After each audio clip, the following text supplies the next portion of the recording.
ओम नमः शिवाय। हर हर महादेव। आप सुन रहे हैं पौराणिक अमृतवाणी द्वारा प्रसारित शिव महापुराण कथा। कथा को सुनने के लिए चैनल को लाइक शेयर सब्सक्राइब करें। चलिए आगे की कथा प्रारंभ करते हैं। अथ सप्तदशो अध्याय। षडलिंग स्वरूप प्रणव का महात्म्य, उसके सूक्ष्म रूप ओंकार और स्थल रूप पंचाक्षर मंत्र का विवेचन, उसके जप की विधि एवं महिमा, कार्य ब्रह्म के लोकों से लेकर कारण रुद्र के लोकों तक का विवेचन करके कालातीत पंचावरण विशिष्ट शिवलोक के अनिर्वचनीय वैभव का निरूपण तथा शिव भक्तों के सत्कार की महत्ता। ऋषिगण बोले, हे महामुने, हे प्रभु, आप हमारे लिए क्रमशः षडलिंग स्वरूप प्रणव का महात्म्य तथा शिव भक्त के पूजन की विधि बताइए। सूत जी ने कहा, महर्षियों, आप लोग तपस्या के धनी हैं। आपने यह बड़ा सुंदर प्रश्न उपस्थित किया है, किंतु इसका ठीक ठीक उत्तर महादेव जी ही जानते हैं, दूसरा कोई नहीं।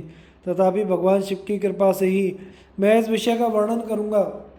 वे भगवान शिव हमारी और आप लोगों की रक्षा का महान भार बारंबार स्वयं ही ग्रहण करें। नाम है प्रकृति से उत्पन्न संसार रूपी महासागर का। प्रणव इसे पार करने के लिए दूसरी नव नाव है, इसलिए विद्वान इस ओंकार को प्रणव की संज्ञा देते हैं। ओंकार का जप करने वाले साधकों से कहता है, प्रपंच न नहीं वह तुम लोगों के लिए, अतः इस भाव को लेकर भी ज्ञानी पुरुष ओम को प्रणव नाम से जानते हैं। इसका दूसरा भाव यह है, प्रकर्षेण न नयेद व युष्मान मोक्षम इति वा प्रणव, अर्थात यह तुम सब उपासकों को बलपूर्वक मोक्ष तक पहुंचा देगा। इसके इस अभिप्राय से इसे ऋषिमुनि प्रणव कहते हैं। अपना जप करने वाले योगियों के तथा अपने मंत्र की पूजा करने वाले उपासक के समस्त कर्मों का नाश करके है दिव्य नूतन ज्ञान देता है, इसलिए भी इसका नाम प्रणव है। उन माया रहित महेश्वर को ही नव अर्थात नूतन कहते हैं। वे परमात्मा प्रकृष्ट रूप से नव अर्थात शुद्ध स्वरूप हैं, इसलिए प्रणव कहलाते हैं। प्रणव साधक को नव अर्थात नवीन शिव स्वरूप कर देता है, इसलिए भी विद्वान पुरुष उसे प्रणव कहते हैं। अथवा प्रकृष्ट रूप से नव दिव्य परमात्म ज्ञान प्रकट करता है, इसलिए वह प्रणव कहा गया है। प्रणव के दो भेद बताए गए हैं, स्थूल और सूक्ष्म। एक अक्षर रूप जो ओम है उसे सूक्ष्म प्रणव जानना चाहिए, और नमः शिवाय इस 5 अक्षर वाले मंत्र को स्थूल प्रणव समझना चाहिए। जिसमें 5 अक्षर व्यक्त नहीं है वह सूक्ष्म है, और जिसमें 5 अक्षर सुस्पष्ट रूप से व्यक्त हैं वह स्थूल है। जीवन मुक्त पुरुष के लिए सूक्ष्म प्रणव के जप का विधान है, वही उसके लिए समस्त साधनों का सार है। यद्यपि जीवन मुक्त के लिए किसी साधन की आवश्यकता नहीं है, क्योंकि वह सिद्ध रूप है, तथापि दूसरों की दृष्टि में जब तक उसका शरीर रहता है तब तक उसके द्वारा प्रणव जप की सहज साधना स्वतः ही होती रहती है। अतः अपनी देह का विलय होने तक सूक्ष्म प्रणव मंत्र का जप उसके अर्थभूत परमात्म तत्व का अनुसंधान करता रहता है। जब शरीर नष्ट हो जाता है तब वह पूर्ण ब्रह्म स्वरूप शिव को प्राप्त कर लेता है, यह सुनिश्चित है। जो केवल मंत्र का जप करता है उसे निश्चय योग की प्राप्ति होती है। जिसने 36 करोड़ मंत्र का जप कर लिया हो उसे अवश्य ही योग प्राप्त हो जाता है। सूक्ष्म प्रणव के ह्रस्व और दीर्घ भेद से 2 रूप जानने चाहिए, आकार उकार मकार, बिंदु नाद शब्द काल का और कला। इनसे युक्त जो प्रणव है उसे दीर्घ प्रणव कहते हैं। वह योगियों के हृदय में ही स्थित रहता है। मकार पर्यंत जो ओम है वह औम इन 3 तत्वों से युक्त है।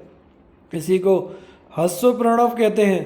अ शिव है, ऊ शक्ति है, और मकार इन दोनों की एकता है। वह त्रितत्व रूप है, ऐसा समझकर ह्रस्व प्रणव का जप करना चाहिए। जो अपने समस्त पापों का क्षय करना चाहते हैं उनके लिए ह्रस्व प्रणव का जप अत्यंत आवश्यक है। पृथ्वी जल तेज वायु आकाश, ये 5 भूत तथा शब्द स्पर्श आदि इन 5 विषय, ये सब मिलकर 10 वस्तुएं मनुष्य की कामना के विषय हैं। इनकी आशा मन में लेकर जो कर्मों के अनुष्ठान में संलग्न होते हैं वे 10 प्रकार के पुरुष प्रवृत्त अथवा प्रवृत्ति मार्गी कहलाते हैं। तथा जो निष्काम भाव से शास्त्र वेद कर्मों का अनुष्ठान करते हैं वे निवृत्त अथवा निवृत्ति मार्गी कहे जाते हैं। प्रवृत्त पुरुषों के ह्रस्व प्रणव का ही जप करना चाहिए और निवृत्त पुरुषों को दीर्घ प्रणव का। व्याहतियों तथा अन्य मंत्रों के आदि में इच्छानुसार शब्द और कला से युक्त प्रणव का उच्चारण करना चाहिए। वेद के आदि में और दोनों संध्याओं की उपासना के समय भी ओंकार का उच्चारण करना चाहिए। प्रणव का 9 करोड़ जप करने से मनुष्य शुद्ध हो जाता है। पुनः 9 करोड़ का जप करने से वह पृथ्वी तत्व पर विजय पा लेता है। तत्पश्चात पुनः 9 करोड़ का जप करके वह जल तत्व को जीत लेता है और पुनः 9 करोड़ जप से वह अग्नि तत्व पर विजय पाता है। तदनंतर फिर 9 करोड़ जप करके वह वायु तत्व पर विजयी होता है और फिर 9 करोड़ जप से आकाश को अपने अधिकार में कर लेता है। इस प्रकार 9 करोड़ का जप करके वह क्रमशः गंध रस रूप स्पर्श शब्द पर विजय पाता है। इसके बाद फिर 9 करोड़ का जप करके अहंकार को भी जीत लेता है। द्विजों, मनुष्य 1000 मंत्रों का जप करने से नित्य शुद्ध हो जाता है। इसके अनंतर वह अपनी सिद्धि के लिए जप करता है। इस तरह 108 करोड़ प्रणव का जप करके उत्कृष्ट बोध को प्राप्त हुआ पुरुष शुद्ध योग प्राप्त कर लेता है। शुद्ध योग से युक्त होने पर वह जीवन मुक्त हो जाता है, इसमें संशय नहीं है। सदा प्रणव का जप और प्रणव रूपी शिव का ध्यान करते समाधि में स्थित हुआ महायोगी पुरुष साक्षात शिव ही है, इसमें संशय नहीं है। पहले अपने शरीर में प्रणव के ऋषि छंद देवता आदि का न्यास करके फिर जप का आरंभ करना चाहिए। आकार आदि मात्र का वर्णों से युक्त प्रणव का अपने अंगों में न्यास करके मनुष्य ऋषि हो जाता है। मंत्रों के 10 विध संस्कार मात्र का न्यास तथा षड ध्वशोधन आदि के साथ संपूर्ण न्यास का फल उसे प्राप्त हो जाता है।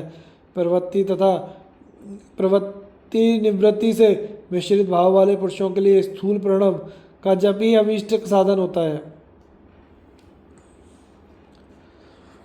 मंत्रों के 10 संस्कार ये हैं: जनन, दीपन, बोधन, ताड़न, अभिषेचन, विमलीकरण, जीवन, तर्पण, गोपन और आप्यायन। इनकी विधि इस प्रकार है: भोजपत्र पर गोजन, गोरोचन, कुमकुम, चंदन आदि से हाथ में विमुक्त त्रिकोण लिखें। फिर 3 कोणों में 6 समान रेखाएं खींचें। ऐसा करने पर 49 त्रिकोण कोष्ठ बनेंगे। उनमें ईशान कोण से मात्र का वर्ण लिखकर देवता का आवाहन पूजन करके मंत्र का एक एक वर्ण उच्चारण करके अलग अलग पत्र पर लिखें। ऐसा करने पर जनन नाम का प्रथम संस्कार होगा। हंस मंत्र का संपुट करने से 1000 जप द्वारा मंत्र का दूसरा दीपन संस्कार होता है। यह यथा हंसः रामाय नमः सोहम। हूँ बीज संपुटित मंत्र का 5000 जप करने से बोधन नामक तीसरा संस्कार होता है। यथा हूम रामाय नमः हूम। फट संपुटित मंत्र का 1000 जप करने से ताड़न नामक चतुर्थ संस्कार होता है। यथा फट रामाय नमः फट। भूर्ज पत्र पर मंत्र लिखकर रो हंसः ओम। इस मंत्र से जल को अभिमंत्रित करें और उस अभिमंत्रित जल से अश्वत्थ पत्र आदि द्वारा मंत्र का अभिषेक करें। ऐसा करने पर अभिषेक नामक 5वां संस्कार होता है। ओम त्रौम वषट इन वर्णों से संपुटित मंत्र का 1000 जप करने से विमलीकरण नामक 6ठा संस्कार होता है। यथा ओम त्रौम वषट रामाय नमः वषट ओम त्रौम ओम। स्वधा वषट संपुटित मूल मंत्र का 1000 जप करने से जीवन नामक 7वां संस्कार होता है। यथा स्वधा वषट रामाय नमः वषट स्वधा। दुग्ध जल एवं घृत के द्वारा मूल मंत्र से 100 बार तर्पण करना ही तर्पण संस्कार है। हीम बीज संपुटित 1000 जप करने से गोपन नामक 9वां संस्कार होता है। यथा हीम रामाय नमः हीम। हाम बीज संपुटित 1000 जप करने से आपाया नामक 10वां संस्कार होता है। यथा होम रामाय नमः होम। इस प्रकार संस्कृत किया हुआ मंत्र शीघ्र सिद्धि प्रद होता है। षड्ध्वज शोधन का कार्य होत्री दीक्षा के अंतर्गत है। उसमें पहले कुंड में या वेदी पर अग्नि स्थापन होता है। वहाँ षड्ध्वा का शोधन करके होम से दीक्षा संपन्न होती है। विस्तार भय से अधिक विवरण नहीं दिया जा रहा है। क्रिया तप और जप के योग से शिव योगी 3 प्रकार के होते हैं। वे क्रमशः क्रिया योगी, तपो योगी और जप योगी कहलाते हैं। जो धन आदि वैभवों से पूजा सामग्री का संचय करके हाथ आदि अंगों से नमस्कार आदि क्रिया करते हुए इष्ट देव की पूजा में लगा रहता है वह क्रिया योगी कहलाता है। पूजा में संलग्न रहकर जो परिमित भोजन करता हुआ बाह्य इंद्रियों को जीतकर वश में किए रहता है, मन को भी वश में करके परद्रोह आदि से दूर रहता है, वह तपोयोगी कहलाता है। इन सभी सद्गुणों से युक्त होकर जो सदा शुद्ध भाव से रहता है तथा समस्त काम आदि दोषों से रहित हो शांत चित्त से निरंतर जप किया करता है, उसे महात्मा पुरुष जप योगी मानते हैं। जो मनुष्य 16 प्रकार के उपचारों से शिव योगी महात्माओं का पूजन करता है वह शुद्ध होकर सालोक्य आदि के क्रम से उत्तरोत्तर उत्कृष्ट मुक्ति को प्राप्त कर लेता है। हे द्विजों, अब मैं जप योग का वर्णन करता हूँ, आप सब लोग ध्यान देकर सुने। तपस्या करने वाले के लिए जप का उपदेश दिया गया है, क्योंकि वह जप करते करते अपने आप को सर्वथा शुद्ध निष्पाप कर लेता है। ब्राह्मणों, पहले नमः पद हो, उसके बाद चतुर्थी विभक्ति में शिव शब्द हो तो पंचतत्वात्मक नमः शिवाय मंत्र होता है। इसे शिव पंचाक्षर कहते हैं।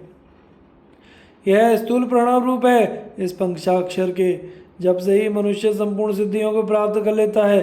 पंचाक्षर मंत्र के आदि में ओंकार लगाकर ही सदा उसका जप करना चाहिए। हे द्विजों, गुरु के मुख से पंचाक्षर मंत्र का उपदेश पाकर जहाँ सुखपूर्वक निवास किया जा सके ऐसी उत्तम भूमि पर महीने के पूर्व पक्ष शुक्ल में प्रतिपदा से आरंभ करके कृष्ण पक्ष की चतुर्दशी तक निरंतर जप करता रहे। माघ और भादों के महीने में अपना विशिष्ट महत्व रखते हैं। यह समय सब समयों में उत्तोत्तम माना गया है। साधक को चाहिए कि वह प्रतिदिन एक बार परिमित भोजन करे, मौन रहे, इंद्रियों को वश में रखे, अपने स्वामी एवं माता पिता की नित्य सेवा करे। इस नियम से रहकर जप करने वाले पुरुष का 1000 जप से ही शुद्ध हो जाता है, अन्यथा वह ऋणी होता है। भगवान शिव का निरंतर चिंतन करते हुए पंचाक्षर मंत्र का 5 लाख जाप करे। जब काल में इस प्रकार ध्यान करे, कल्याणदाता भगवान शिव कमल के आसन पर विराजमान है। उनका मस्तक श्री गंगा जी तथा चंद्रमा की कला से सुशोभित है। उनकी बाईं जांघ पर आदि शक्ति भगवती उमा बैठी है। वहाँ खड़े हुए बड़े बड़े गण भगवान शिव की शोभा बढ़ा रहे हैं। महादेव जी अपने 4 हाथों में मृग मुद्रा, टंक, वर एवं अभय की मुद्राएं धारण किए हुए हैं। इस प्रकार सदा सब पर अनुग्रह करने वाले भगवान सदाशिव का बार बार स्मरण करते हुए हृदय अथवा सूर्यमंडल में पहले उनकी मानसिक पूजा करके फिर पूर्वाभिमुख हो पूर्वोक्त पंचाक्षरी विद्या का जप करे। उन दिनों साधक सदा शुद्ध कर्म ही करे। जप की समाप्ति के दिन कृष्ण पक्ष की चतुर्दशी को प्रातःकाल नित्य कर्म संपन्न करके शुद्ध एवं सुंदर स्थान में शौच, संतोष आदि नियमों से युक्त होकर शुद्ध हृदय से पंचाक्षर मंत्र का 12,000 जप करे। तत्पश्चात सपत्नीक 5 ब्राह्मणों का जो श्रेष्ठ एवं शिव भक्त हो वर्ण करे। इसके अतिरिक्त एक श्रेष्ठ आचार्य का भी वर्ण करे और उसे साम सदाशिव का रूप समझे। ईशान, तत्पुरुष, अघोर, वामदेव तथा सद्योजात इन 5 के प्रतीक स्वरूप श्रेष्ठ और शिव भक्त ब्राह्मणों का वर्ण करने के पश्चात पूजन सामग्री को एकत्र करके भगवान शिव का पूजन आरंभ करे। विधि पूर्वक शिव की पूजा संपन्न करके होम आरंभ करे। अपने ग्रह सूत्र के अनुसार मुकांत कर्म करने के अर्थात परिसमूहन, लेपन, उल्लेखन, मृद उद्धरण और अभ्युक्षण इन पंचभू संस्कारों के पश्चात वेदी पर स्वाभिमुख अग्नि को स्थापित करके कुशकंडिका करने के अनंतर प्रज्वलित अग्नि में आज्य भागांत आहुति देकर पश्चात होम का कार्य आरंभ करे। कपिला गाय के घी से 11, 101 अथवा 1001 आहुतियाँ स्वयं ही दे अथवा विद्वान पुरुष शिव भक्त ब्राह्मणों से 108 आहुतियाँ दिलाए। होम कर्म समाप्त होने पर गुरु को दक्षिणा के रूप में 1 गाय और 1 बैल देने चाहिए। ईशान आदि के प्रतीक रूप जिन 5 ब्राह्मणों का वर्ण किया गया हो उनको ईशान आदि का ही रूप समझे तथा आचार्य को साम सदाशिव का स्वरूप माने। इसी भावना के साथ उन सबके चरण धोए, उनके चरणोदक से अपने मस्तक को सींचे। ऐसा करने से वह साधक 36 करोड़ तीर्थों में स्नान करने का फल तत्काल प्राप्त कर लेता है। उन ब्राह्मणों को भक्तिपूर्वक दशांग अन्न देना चाहिए। गुरु पत्नी को पराशक्ति मानकर उनका भी पूजन करे। ईशानादि क्रम से उन सभी ब्राह्मणों का उत्तम अन्न से पूजन करके अपने वैभव विस्तार के अनुसार रुद्राक्ष वस्त्र बड़ा और पुआ आदि अर्पित करे। तदनंतर दिक्पाल आदि को बलि देकर ब्राह्मणों को भरपूर भोजन कराए। इसके बाद देवेश्वर शिव से प्रार्थना करके अपना जप समाप्त करे। इस प्रकार पुरस्चरण के मनुष्य उस मंत्र को सिद्ध कर लेता है। फिर 5 लाख जप करने से उसके समस्त पापों का नाश हो जाता है। तदनंतर पुनः 5 लाख जप करने पर मनुष्य अतल से लेकर सत्यलोक तक के लोकों का ऐश्वर्य प्राप्त कर लेता है। यदि अनुष्ठान पूर्ण होने से पहले बीच में ही साधक की मृत्यु हो जाए तो वह परलोक में उत्तम फल भोगने के पश्चात पुनः पृथ्वी पर जन्म लेकर पंचाक्षर मंत्र के जप का अनुष्ठान करता है। समस्त लोगों का ऐश्वर्य पाने के पश्चात मंत्र को सिद्ध करने वाला वह पुरुष यदि पुनः 5 लाख जप करे तो उसे ब्रह्मा जी का सामीप्य प्राप्त होता है। पुनः 5 लाख जप करने से उसे सारूप्य नामक ऐश्वर्य प्राप्त होता है। 100 लाख जप करने पर वह साक्षात ब्रह्मा के समान हो जाता है। इस तरह ब्रह्म हिरण्यगर्भ का सायुज्य प्राप्त करके वह उस ब्रह्मा का प्रलय होने तक उस लोक में यथेष्ट भोग भोगता है। फिर दूसरे कल्प का आरंभ होने पर वह ब्रह्मा जी का पुत्र होता है। उस समय फिर तपस्या करके दिव्य तेज से प्रकाशित होकर वह क्रमशः मुक्त हो जाता है। पृथ्वी आदि कार्य स्वरूप भूतों द्वारा पाताल से लेकर सत्यलोक पर्यंत ब्रह्मा जी के 14 लोक क्रमशः निर्मित हुए हैं। सत्यलोक से ऊपर क्षमालोक तक जो 14 भवन हैं वे भगवान विष्णु के लोक हैं। उस क्षमालोक वाले श्रेष्ठ वैकुंठ में महाभोगी कार्य विष्णु कार्य लक्ष्मी सहित सबकी रक्षा करते हुए विराजमान है। क्षमालोक से ऊपर शुचिलोक पर्यंत 28 भवन स्थित हैं। शुचिलोक के अंतर्गत कैलाश में प्राणियों का संहार करने वाले रुद्रदेव विराजमान हैं। शुचिलोक से ऊपर अहिंसालोक पर्यंत 56 भवनों की स्थिति है। अहिंसालोक का आश्रय लेकर जो ज्ञान कैलाश नामक नगर शोभा पाता है उसमें कार्यभूत महेश्वर सबको अदृश्य करके रहते हैं। अहिंसालोक के अंत में कालचक्र की स्थिति है। तदनंतर कालातीत स्थित है जहाँ कालचक्रेश्वर नामक शिव महिष धर्म का आश्रय लेकर सबको काल से संयुक्त किए रहते हैं।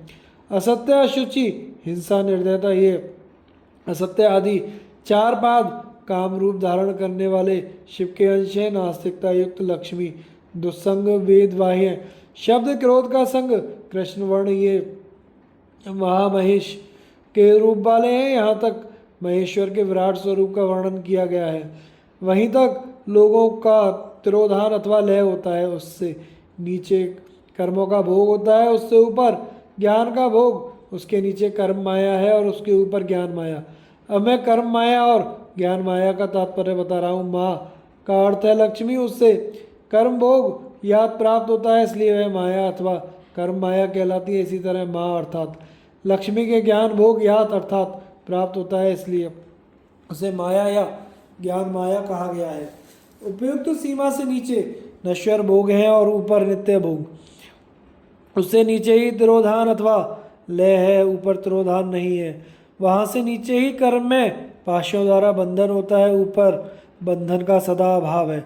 उससे नीचे ही जीव सकाम कर्मों का अनुसरण करते हुए विभिन्न लोकों और योनियों में चक्कर काटते हैं।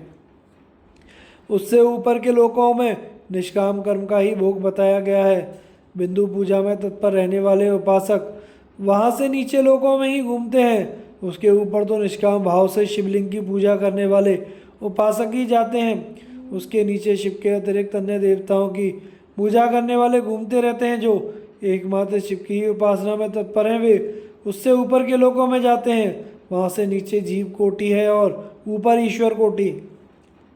नीचे संसारी जीव रहते हैं और ऊपर मुक्त लोग। प्राकृत द्रव्यों से पूजा करने वाले उसके नीचे रहते हैं और पौरुष द्रव्यों से पूजा करने वाले उससे ऊपर जाते हैं।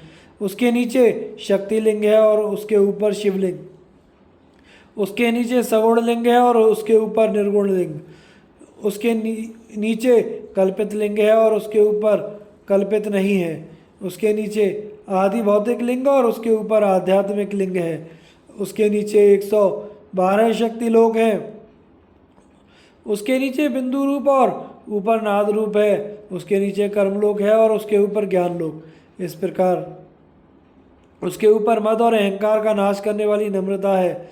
वहाँ जन्म जनित तिरोधान नहीं है, उसका निवारण किए बिना वहाँ किसी का प्रवेश संभव नहीं है। इस प्रकार तिरोधान का निवारण करने से वहाँ ज्ञान शब्द का अर्थ ही प्रकाशित होता है। आदि भौतिक पूजा करने वाले लोग उससे नीचे के लोकों में ही चक्कर काटते रहते हैं। जो आध्यात्मिक उपासना करने वाले हैं वे ही उससे ऊपर के लोकों को जाते हैं। इस प्रकार वहाँ तक महालोक रूपी आत्मलिंग में विभाग को जानना चाहिए और प्रकृति आदि प्रकृति महत अहंकार पंच तन्मात्राएं 8 बंधों को भी जाने। इस प्रकार सब लौकिक तथा वैदिक स्वरूप को जानना चाहिए। जो सत्य अहिंसा आदि धर्मों से युक्त होकर भगवान शिव के पूजन में तत्पर रहते हैं वे अधर्म रूप भैंसे पर आरूढ़ काल चक्र को पार कर जाते हैं। काल चक्रेश्वर की सीमा तक जो विराट महेश्वर लोक बताया गया है उससे ऊपर वृषभ के आकार में धर्म की स्थिति है। वह ब्रह्मचर्य का मूर्तिमान रूप है। उसके सत्य शौच अहिंसा और दया ये 4 पाद हैं। वह शिवलोक के आगे स्थित है। क्षमा उसके सींग है, शम कान है, वे ध्वनि रूपी शब्द से विभूषित हैं। आस्तिकता उसके दोनों नेत्र हैं। निश्वास ही उसकी शेष बुद्धि एवं मन है। क्रिया आदि धर्म रूपी जो वृषभ हैं वे कारण आदि में सर्वथा स्थित हैं। ऐसा जानना चाहिए। उस क्रिया रूप वृषभाकार धर्म पर कालातीत शिव आरूढ़ होते हैं। ब्रह्मा विष्णु और महेश्वर की जो अपनी अपनी आयु है उसी को दिन कहते हैं। जहाँ धर्म रूपी वृषभ की स्थिति है उससे ऊपर न दिन है न रात्रि, वहाँ जन्म मरण आदि भी नहीं है। फिर कारण स्वरूप ब्रह्मा के भी कारण सत्यलोक पर्यंत 14 लोक स्थित हैं जो 5 भौतिक गंध आदि से परे हैं। उनकी सनातन स्थिति है। सूक्ष्म गंध ही उनका स्वरूप है। इसके ऊपर कारण रूप विष्णु के 14 लोक स्थित हैं। उनसे भी ऊपर कारण रूपी रुद्र के 28 लोकों की स्थिति मानी गई है। फिर उनसे भी ऊपर कारणेश शिव के 56 लोक विद्यमान हैं। तदनंतर शिव संबत ब्रह्मचर्य लोक है और वहीं 5 आवरणों से युक्त ज्ञान में कैलाश है। वहाँ पर 5 मंडलों 5 ब्रह्म कलाओं आदि शक्ति से संयुक्त आदिलिंग प्रतिष्ठित है। उसे परमात्मा शिव का शिवालय कहा गया है। वहीं पराशक्ति से युक्त परमेश्वर शिव निवास करते हैं। वे सृष्टि पालन संहार द्रोभाव और अनुग्रह इन 5 कृत्यों में प्रवीण है। उनका श्री विग्रह सच्चिदानंद स्वरूप है। वे सदा ध्यान रूपी धर्म में स्थित रहते हैं और सब पर सदा अनुग्रह किया करते हैं। वे स्वात्माराम हैं और समाधि रूपी आसन पर आसीनों सुशोभित होते हैं। कर्म एवं ध्यान आदि का अनुष्ठान करने से क्रमशः साधन पथ में आगे बढ़ने पर उनका दर्शन साध्य होता है। नित्य नैमित्तिक आदि कर्मों द्वारा देवताओं का यजन करने से भगवान शिव के समाराधन कर्म में मन लगता है। आदि क्रिया आदि जो शिव संबंधी कर्म हैं उनके द्वारा शिव ज्ञान सिद्ध करे। जिन्होंने शिव तत्व का साक्षात्कार कर लिया है अथवा जिन पर शिव की कृपा दृष्टि पड़ चुकी है वे सब मुक्ति हैं, इसमें संशय नहीं है। आत्मस्वरूप जो स्थिति है वही मुक्ति है एकमात्र। अपने आत्मा में रमणीय आनंद का अनुभव करना ही मुक्ति का स्वरूप है। जो पुरुष क्रिया तप जप ज्ञान और ध्यान रूपी धर्मों में भली भांति स्थित है वह शिव का साक्षात्कार करके स्वात्मा राम तत्व स्वरूप मोक्ष को भी प्राप्त कर लेता है। जैसे सूर्य अपनी किरणों से अशुद्धि को दूर कर देता है उसी प्रकार कृपा करने में कुशल भगवान शिव अपने भक्त के अज्ञान को मिटा देते हैं। अज्ञान की निवृत्ति हो जाने पर शिव ज्ञान स्वतः ही प्रकट हो जाता है। शिव ज्ञान से अपना विशुद्ध स्वरूप आत्मारामत्व प्राप्त हो जाता है। आत्मारामत्व की सम्यक सिद्धि हो जाने पर मनुष्य कृतकृत्य हो जाता है। शिव मंत्र का 100 लाख जप करने से ब्रह्मपद की प्राप्ति होती है। फिर 100 लाख जप करने से विष्णु पद प्राप्त होता है। पुनः 100 लाख शिव मंत्र का जप करने से रुद्र का पद प्राप्त होता है। फिर उसके बाद फिर 100 लाख जप करने से ऐश्वर्य में पद की प्राप्ति होती है। इस प्रकार सम्यक रूप से जप करने पर शिवलोक के आदिभूत अर्थात शिवलोक के आधारभूत निर्माता कालचक्र को प्राप्त किया जा सकता है। यह कालचक्र 5 चक्रों से युक्त है जो एक के पश्चात एक में स्थित है। सृष्टि और मोह से युक्त ब्रह्म चक्र, भोग तथा मोह से युक्त वैष्णव चक्र कोप एवं मोह से युक्त रौद्र चक्र, ब्रह्मांड से युक्त ईश्वर चक्र और ज्ञान तथा मोह से युक्त शिव चक्र है। ऐसा इन 5 चक्रों के विषय में बुद्धिमानों का कहना है। पुनः 10 करोड़ शिव मंत्र जप करने पर कारण ब्रह्म का पद प्राप्त होता है। तदनंतर 10 करोड़ जप करने से ऐश्वर्य युक्त पद की प्राप्ति होती है। इस प्रकार क्रमशः जप करता हुआ प्राणी महान ओजस्वी विष्णु के पद को प्राप्त कर पुनः उसी क्रम से जपता हुआ महात्माओं के उस ऐश्वर्य पद को प्राप्त करता है। बिना सावधानी किए 105 करोड़ मंत्रों का जप करने के पश्चात वह प्राणी 5 आवरणों पशु पाश माया शक्ति रोध से बाहर स्थित शिवलोक को प्राप्त करता है। वहाँ उस शिवलोक में राजस मंडप है, नंदीश्वर का उत्तम निवास है। तपस्या रूपी वृषभ वहीं पर दिखाई देता है। वहीं पर 5 आवरण से बाहर सद्योजात अर्थात तत्काल आवरण रहित हुए भगवान शिव का स्थान है।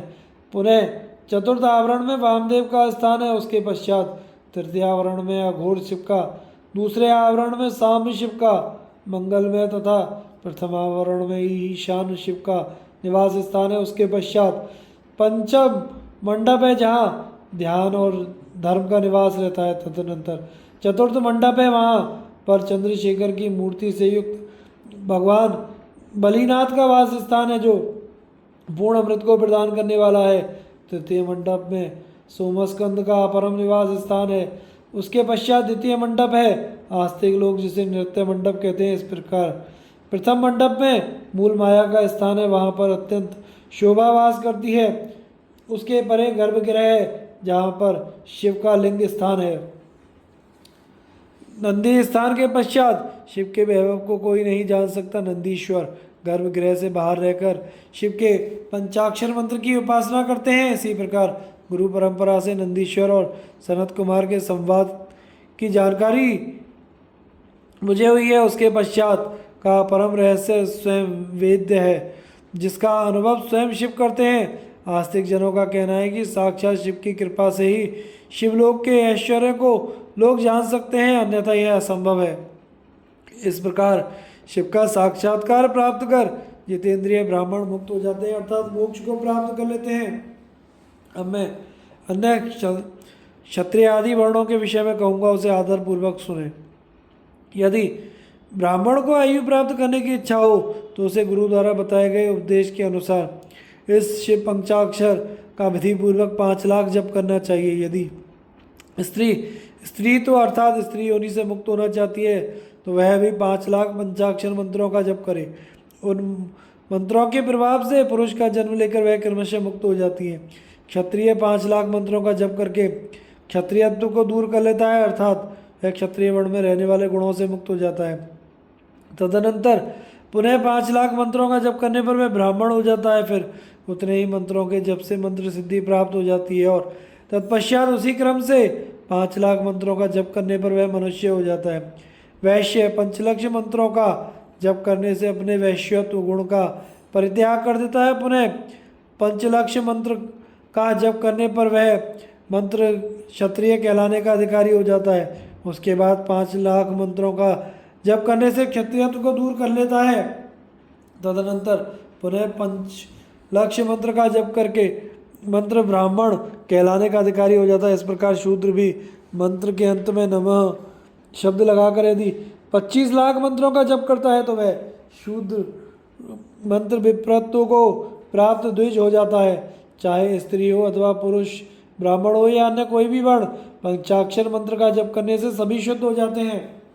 जो कामना पूर्ति के लिए आतुर है उसे चाहिए कि वह नमः को आदि अंत में लगाकर शिव मंत्र का सदैव जप करता रहे। स्त्रियों तथा शूद्रों के लिए मंत्र जप का जैसा स्वरूप कहा गया है उसी के अनुसार गुरु को भी चाहिए कि वह उन्हें निर्देश दे। साधक को चाहिए कि वह 5 लाख जप करने के पश्चात भगवान शिव की प्रसन्नता के लिए महाभिषेक एवं नैवेद्य निवेदन करके शिव भक्तों का पूजन करे। शिव भक्त की पूजा से भगवान शिव बहुत प्रसन्न होते हैं। शिव और उनके भक्त में कोई भेद नहीं है, वह साक्षात शिव स्वरूप ही है। शिव स्वरूप मंत्र को धारण करके वह शिव ही हो जाता है। शिव भक्त का शरीर शिव स्वरूप ही है, अतः उसकी सेवा में तत्पर रहना चाहिए। जो शिव भक्त हैं वे लोग और वेद की सारी क्रियाओं को जानते हैं, जो क्रमशः जितना जितना शिव मंत्र का जप कर लेता है उसके शरीर को उतना शिव का सामीप्य प्राप्त हो जाता है, इसमें संशय नहीं है। शिव भक्त स्त्री का रूप देवी पार्वती का ही स्वरूप है। वह जितना मंत्र जपती है उसे उतना ही देवी का सानिध्य प्राप्त होता जाता है। बुद्धिमान व्यक्ति को शिव का पूजन करना चाहिए, इससे वह साक्षात मंत्र रूप हो जाता है। साधक स्वयं शिव स्वरूप होकर पराशक्ति का पूजन करे। शक्ति बेर मूर्ति तथा लिंग का चित्र बनाकर अथवा मिट्टी आदि से इनकी आकृति का निर्माण करके प्राण प्रतिष्ठा पूर्वक निष्कपट भाव से इनका पूजन करें। शिवलिंग को शिव मानकर अपने को शक्ति रूप समझकर शक्ति लिंग को देवी और अपने को शिव रूप समझकर शिवलिंग को नाद रूप तथा शक्ति को बिंदु रूप मानकर परस्पर सटे हुए शिवलिंग और शिवलिंग के प्रति प्रधान और प्रधान की भावना रखते हुए शिव और शक्ति का पूजन करता है। वह मूल रूपी भावना करने के कारण शिव रूपी है। शिव भक्त शिव मंत्र रूप होने के कारण शिव के ही स्वरूप हैं। जो 16 उपचारों से उनकी पूजा करता है उसे अभीष्ट वस्तु की प्राप्ति होती है। जो शिवलिंगोपासक है शिव भक्त की सेवा आदि करके उसे आनंद प्रदान करता है, उस विद्वान पर भगवान शिव बड़े प्रसन्न होते हैं। 5, 10 या 100 सपत्नीक शिव भक्तों को बुलाकर भोजन आदि के द्वारा पत्नी सहित उनका सदैव समादर करे। धन में, देह में और मंत्र में शिव भावना रखते हुए उन्हें शिव और शक्ति का स्वरूप जानकर निष्कपट भाव से उनकी पूजा करे। ऐसा करने वाला पुरुष शिव शक्ति स्वरूप होकर भूतल पर फिर कभी जन्म नहीं लेता।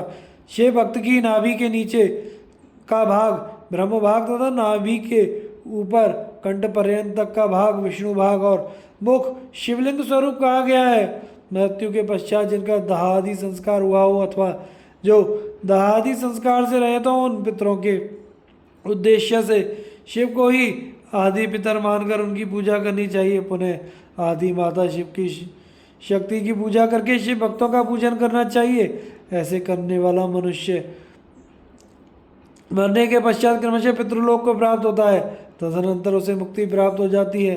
10 क्रियावान पुरुषों से युक्त योगियों की अपेक्षा एक तपोयुक्त प्राणी श्रेष्ठ है। 100 तपोयुक्तों की अपेक्षा एक जपयुक्त जापक विशिष्ट है। सहस्त्र जपयुक्त जापकों की अपेक्षा एक शिव ज्ञानी का विशेष महत्व है। 1,00,000 शिव ज्ञानियों से शिव का ध्यान करने वाला एक ध्यानी श्रेष्ठ है और करोड़ ध्यानियों की अपेक्षा शिव के लिए एक समाधिष्ठ श्रेष्ठ है। इस प्रकार उत्तरोत्तर वैशिष्ट्य क्रम से की जाने वाली पूजा से प्राप्त फल में भी विशिष्टता आ जाती है, जिसको जानना विद्वानों के लिए भी कठिन है। इस कारण से शिव भक्त की महिमा को कौन मनुष्य जान सकता है? जो मनुष्य शिव शक्ति और शिव भक्त की पूजा भक्तिपूर्वक करता है वह शिव स्वरूप होकर सदैव कल्याण को प्राप्त करता है। जो ब्राह्मण इस वेद संबद्ध अध्याय को अर्थ सहित पढ़ता है वह शिव ज्ञानी होकर शिव के साथ आनंद प्राप्त करता है। हे मुनीश्वरों, विद्वान पुरुष को चाहिए कि यह अध्याय शिव भक्तों को सुनाए। हे बुद्धजनों, ऐसा करने से भगवान शिव की कृपा से उनका अनुग्रह प्राप्त हो जाता है। इस प्रकार श्री शिव महापुराण के अंतर्गत प्रथम विद्येश्वर संहिता में प्रणवयुक्त पंचाक्षर मंत्र का महात्म्य वर्णन नामक 17वां अध्याय संपूर्ण हुआ। तो आगे की कथा का प्रसारण हम अगले भाग में करेंगे। चैनल को लाइक शेयर एंड सब्सक्राइब करें। हर हर महादेव।